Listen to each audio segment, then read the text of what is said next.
কিন্তু গত 5 মাসের আমাদের অভিজ্ঞতা আমরা দেখেছি সরকার কার্যত রাষ্ট্র চালাতে পারছে না। রাজনৈতিক সরকার ছাড়া রাষ্ট্রের এই পরিস্থিতিতে দেশকে পরিচালনা করা সম্ভব নয়। এই আন্দোলন তো আমরা জন্ম দিয়েছিলাম 2018 সালে। 16 বছরের যারা আত্মত্যাগ করেছে, সংগ্রাম করেছে, তাদের কথা স্মরণ না করি এটা অন্যায় হবে। একটা কথা বলতে হচ্ছে যে আপনারা চলমান পরিস্থিতিতে দেখতে পাচ্ছেন 5 মাসেও সরকার এখন পর্যন্ত বিভিন্ন পরিস্থিতি নিয়ন্ত্রণে খুব দক্ষতার পরিচয় দিতে পারে নাই। অনেক ধরনের আন্দোলন হচ্ছে, এইগুলো যদি নিয়ন্ত্রণ করতে না পারে এখান থেকে আরো অস্থিরতা তৈরি হবে, সেক্ষেত্রে দেশে নতুন সংকট তৈরি হবে।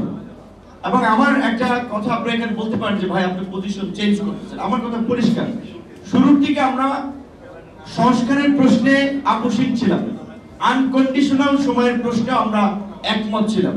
কিন্তু গত 5 মাসের আমাদের অভিজ্ঞতা আমরা দেখেছি সরকার কার্যত রাষ্ট্র চালাতে পারছে না, নানা ধরনের বাধার সম্মুখীন হচ্ছে, তাদের অভিজ্ঞতা না থাকার ফলে আরো জটিলতা তৈরি হচ্ছে। সহজ কিছু বিষয় সহজে সমাধান করতে পারতো, সেগুলো আরো কমপ্লেক্স করে ফেলছে। তো এই পরিস্থিতিতে আমাদের এটা উপলব্ধি হয়েছে একটা নির্বাচিত সরকার ছাড়া, রাজনৈতিক সরকার ছাড়া রাষ্ট্রের এই পরিস্থিতিতে দেশকে পরিচালনা করা সম্ভব নয়। তার জন্য আমরা মনে করি এখন যত দ্রুত সময়ের মধ্যে কাঙ্ক্ষিত সংস্কার যতটুকু করা যায় সেটা শেষ করে একটা নির্বাচনের দিকে যাওয়া যাবে, ততই দেশ এবং দেশের জনগণের মঙ্গল হবে। ডিসেম্বর পর্যাপ্ত সময়, এখন জানুয়ারি মাস, আরো আপনার 11 মাস সময় আছে। কাজে আমি মনে করি এই বছরের যেটা আমাদের প্রধান উপদেষ্টা মহোদয় বলেছিলেন, ডিসেম্বর সম্ভব নির্বাচন, এবং সংস্কার কতটুকু করবেন, সেই সংস্কারের বৈধতা কারা দেবে, রাজনৈতিক দল, নির্বাচিত পার্লামেন্ট। অবশ্যই আমরা এই সরকার কাছে আমরা দাবি জানাই যে তারা ইনিশিয়েটিভ গুলো নেয়, কিন্তু আপনাদের মনে রাখতে হবে যেহেতু পার্লামেন্ট নাই, বৈধতাটা দিবে রাজনৈতিক দল।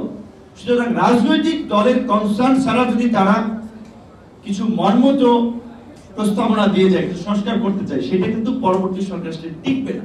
আমরা বারবার শুরু থেকে বলেছিলাম যে রাজনৈতিক ঐক্যমত বজায় রেখে রাজনৈতিক ঐক্যমতের ভিত্তিতে আপনারা সংস্কারগুলো করুন।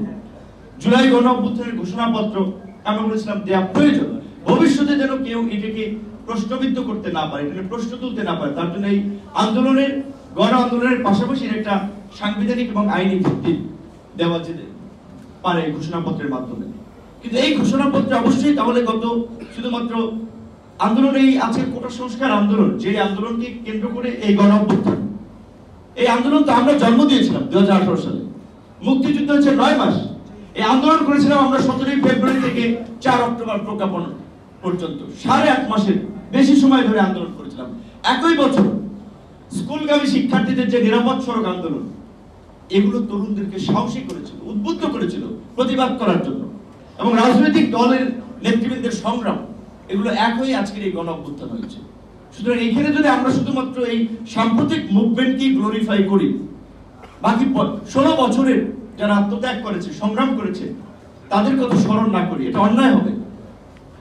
এই জুলাই গণ অভ্যুত্থানে যেমন আহত এবং নিহতদেরকে সহযোগিতা করা হচ্ছে রাষ্ট্রীয়ভাবে, আমি মনে করি শুধু জুলাই গণ অভ্যুত্থান না, গত 16 বছরের ফাঁসিবাদের আমলে যারা নিষ্পেষিত, নির্যাতিত হয়েছে, অঙ্গ হারিয়েছে, প্রাণ হারিয়েছে, সমস্ত পরিবার ক্ষতিগ্রস্ত হয়েছে, এই সরকারের উচিত যে তাদের তালিকা তৈরি করে তাদেরকে সহযোগিতা করে এবং রাষ্ট্রীয় পর্যায় থেকে সম্মাননা জানানো।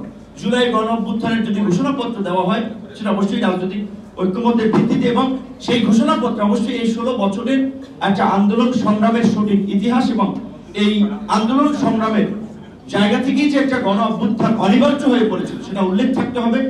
রাজনৈতিক নেতৃবৃন্দ সহ সমাজের বিভিন্ন শ্রেণী পেশার মানুষের অবদানের স্বীকৃতি থাকতে হবে। আমরা এটা চাই।